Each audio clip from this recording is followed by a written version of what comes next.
পোনপ্ৰথমে আজি এই সংবাদ মেললৈ আমাৰ নিমন্ত্ৰণ ৰক্ষা কৰি অহাৰ বাবে আমাৰ সংবাদ মাধ্যমৰ শুভাকাংক্ষীসকলক আমি ধন্যবাদ জ্ঞাপন কৰিছোঁ। আজিৰ এই সংবাদ মেল ঘোষণা কৰা হৈছিল আমাৰ এটা খুব মানে আনন্দৰ বিষয় এটা সকলোৰে সৈতে শ্বেয়াৰ কৰিবৰ কাৰণে যে আমাৰ SPM-IS একাডেমীৰ ছাত্ৰ দীপ ভূমিৰে তেখেতে UPSCৰ দ্বাৰা অনুষ্ঠিত কৰা CAPF এক্সামত CAPF 2025ত অল ইণ্ডিয়া ৰেংক 156 পাবলৈ সক্ষম হৈছে। গতিকে ই গোটেই আমাৰ অসমৰ কাৰণে খুব এটা গৌৰৱৰ বিষয়। গোটেই অসমৰ কাৰণে এটা গৌৰৱৰ বিষয়। অল ইণ্ডিয়া লেভেলত কম্পিট কৰি CAPFৰ নিচিনা এটা এক্সামত তেখেতে 156 ৰেংক পাবলৈ সক্ষম হৈছে।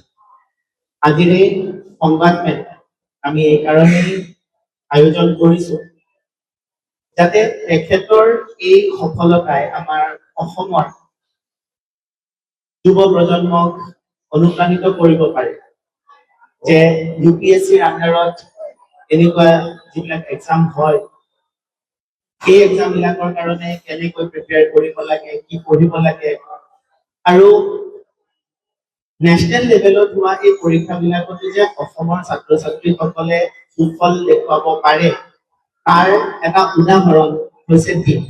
গতিকে আজি তেখেতে ক'ব, তেখেতে নিজৰ অভিজ্ঞতা বা তেখেতে কেনেকৈ প্ৰিপেৰেশ্যন কৰিছিল সেইখিনি ক'ব আৰু মই ভাবো যে তেওঁৰ এই কথাখিনিয়ে আমাৰ উঠি অহা প্ৰজন্মটোক ল'ৰা ছোৱালীখিনিক ছাত্ৰ ছাত্ৰীসকলক অনুপ্ৰাণিত কৰিব, তেওঁলোকক এটা আভাস দিব যে নেশ্যনেল লেভেলত যি পৰীক্ষাসমূহ অনুষ্ঠিত হয় সেইবিলাকৰ কাৰণে কেনেকৈ পঢ়িব লাগে, আগবাঢ়িব লাগে আৰু তেওঁলোকৰ মনত এটা আত্মবিশ্বাসৰ সৃষ্টি কৰিব যে আমিও সঠিক পথেৰে আগবাঢ়ি সঠিকভাৱে আমি প্ৰস্তুতি চলালে আমি এনেকুৱা পৰীক্ষাত উত্তীৰ্ণ হ'ব পাৰিম। গতিকে মই মাইকটো আগবঢ়াই দিছো দীপলে, তেখেতক আমাৰ তৰফৰ পৰা অশেষ অভিনন্দন শুভকামনা আমি জ্ঞাপন কৰিছো।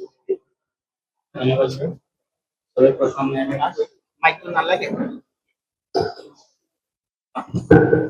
মই নমস্কাৰ জনাইছো। মোৰ নাম হৈছে দীপ ভূমিৰে। মই UPSC দ্বাৰা আয়োজন কৰা UPSC CAPF 2025 বৰ্ষৰ এক্সামত অল ইণ্ডিয়া ৰেংক 156 পাব সক্ষম হৈছো। মই মোৰ প্ৰিপাৰেশ্যন ষ্টাৰ্ট কৰিছিলোঁ SPMত 2023ত as a foundation student of August bench. তাৰপিছত মই ৰেগুলাৰলি মোৰ ফাউণ্ডেশ্যন ক্লাছেছ আৰু মোৰ আগত যোনটো প্ৰিপাৰেশ্যন আছিল বেছটো ইয়াত ছেট কৰিছোঁ। তাৰপিছত SPMৰ যোনটো কম্প্ৰিহেনচিভ এটা প্লেন আছে ষ্টাৰ্টিঙৰ পৰা যেনেকৈ ইয়াত ক্লাছেছ কৰিছোঁ, তাৰপিছত ক্লাছেছ হোৱাৰ পাছত মোৰ লাইব্ৰেৰী এক্সেছ বা বিভিন্ন টেষ্ট চিৰিজ এইবোৰ মই ইউটিলাইজ কৰিছোঁ এতিয়ালৈকে। সেইকাৰণে মই ধন্যবাদ জনাইছোঁ। মই SPMক আৰু specially Satish sir, Mridul sir আৰু চিন্ময় ছাৰক বিশেষভাৱে ধন্যবাদ জনাব বিচাৰিছোঁ। বিভিন্ন CAPF ফ'ৰ্চেছত আপোনাৰ ইণ্ডাকশ্যন হয় এজ এন এছিষ্টেণ্ট কমাণ্ডেণ্ট। আৰু ইয়াৰ যোনটো চিলেবাছ হয়, ইয়াৰ এক্সাম আপোনাৰ 3টা ফেজত হয়। ষ্টাৰ্টিঙত পেপাৰ 1 আৰু পেপাৰ 2 থাকে। যেনেদৰে ফাৰ্ষ্টটো হয় অবজেক্টিভ, ছেকেণ্ডটো হয় ছাবজেক্টিভ। আৰু যোনটো ইয়াৰ চিলেবাছ হয় আপোনাৰ 85 to 90% অভাৰলেপ কৰি যায় যোনটো আমি APC বা UPSC CAC কাৰণে যোনটো পঢ়োঁ জেনেৰেল ষ্টাডিজ হয়। যেনেকৈ আমি প্ৰিলিমছত অবজেক্টিভ কাৰণে প্ৰিপেয়াৰ কৰোঁ সেইটো আমাৰ পেপাৰ 1ত হেল্প হৈ যায়, আৰু যোনটো আমি মেইনছৰ কাৰণে কৰোঁ সেইটো আমাক পেপাৰ 2ত হেল্প হৈ যায়। যেনেকৈ এছে আহে, আৰ্গুমেণ্ট আৰু বিভিন্ন ধৰণৰ কুৱেশ্যন যোনবোৰ আহে। কিন্তু আপোনাৰ ফেক্টছ, ফিগাৰ্ছ আৰু নলেজ ছেম নলেজে ইয়াত ইউটিলাইজ হৈ যায়। আৰু যেনেদৰে মই কৈছিলোঁ ইয়াত আপোনাৰ এছিষ্টেণ্ট কমাণ্ডেণ্ট হিচাপে নিযুক্তি হয় চেণ্ট্ৰেল আৰ্ম পুলিচ ফ'ৰ্চত। আৰু ইয়াৰ ফাৰ্ষ্ট ষ্টেজ আপোনাৰ যেনেদৰে মই ক'লোঁ পেপাৰ 1, পেপাৰ 2, ছেকেণ্ড ফেজত আপোনাৰ এটা সৰু ফিজিকেল টেষ্ট থাকিব। তাৰপিছত ফাইনেলি আপোনাৰ UPSC ভৱনত আপোনাৰ ইণ্টাৰভিউ বাই UPSC পেনেল, আৰু তাৰপিছত আপোনাৰ মেডিকেল টেষ্ট এটা হোৱাৰ পাছত আপোনাক ফাইনেল মেৰিট লিষ্ট আহি যাব।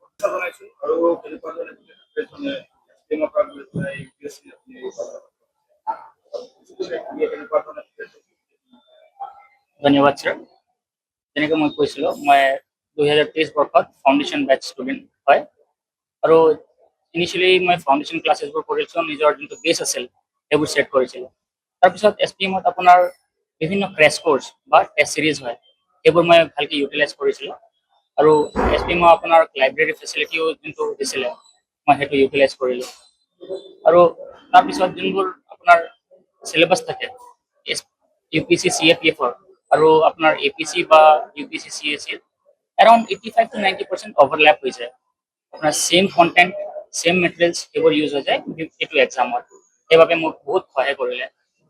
আপুনি যিটো চেণ্টাৰত আছিল সেই চেণ্টাৰটোত অসমৰ মাত্ৰ এগৰাকী আছিলে, গতিকে সেই সময়ছোৱাত এতিয়া অসমৰ পৰৱৰ্তী যিসকল পৰীক্ষাত অৱতীৰ্ণ হ'ব বিচাৰিছে তেওঁলোকক কি উদ্দেশ্য? হয়, যেনেধৰণে আপুনি ক'লে Guwahati center U P C code হয় 09, সেইটো চেণ্টাৰৰ পৰা এতিয়া লিষ্টত খালি এটাই নাম আছে। মই ভাবোঁ অহা বছৰত অসমৰ বেলেগ ছাত্ৰ ছাত্ৰীয়ে এইবোৰ এক্সাম দিব, আৰু মই জানো কি ইহঁতৰ যোনটো লেভেল আছে প্ৰিপাৰেশ্যনৰ, ইহঁতেও ইয়াত সক্ষম হ'ব পাৰিব।